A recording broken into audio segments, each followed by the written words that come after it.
大家好，我是娟子。今天咱们用土豆和洋葱来做好吃的。先准备一个土豆，把外皮削掉，洗净以后切成0.2厘米的片状，改刀切成长条，最后再切成小碎丁。准备半根胡萝卜，先切成片儿，切条之后再切成胡萝卜丁。切完以后，和土豆丁装到一个盆里。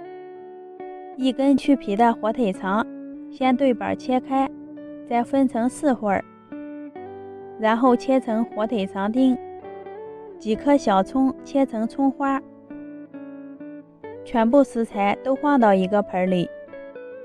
接着在里面打入2个鸡蛋，加入适量的盐，半勺五香粉，再加入2勺面粉，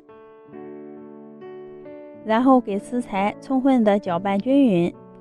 这里加面粉起到粘合的作用，如果感觉粘度不够的话，可以再适量加点面粉，一直搅拌到像这样黏黏的状态就行。先放在一旁。准备一个去皮的洋葱，切成1厘米的厚片，全部切完以后，再把洋葱圈一个个的分开。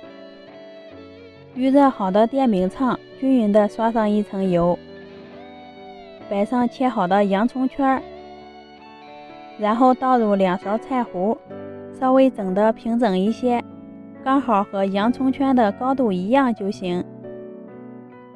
再撒上适量的黑芝麻点缀一下，上下盘加热，先烙上2分钟。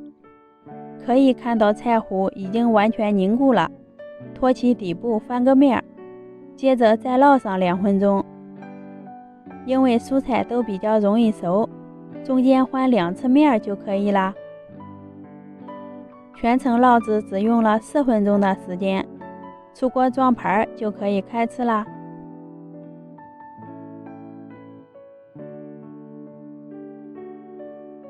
咱们的快手早餐饼就做好啦，各种蔬菜搭配起来，吃着更营养，而且手不沾面，用到的食材也很简单。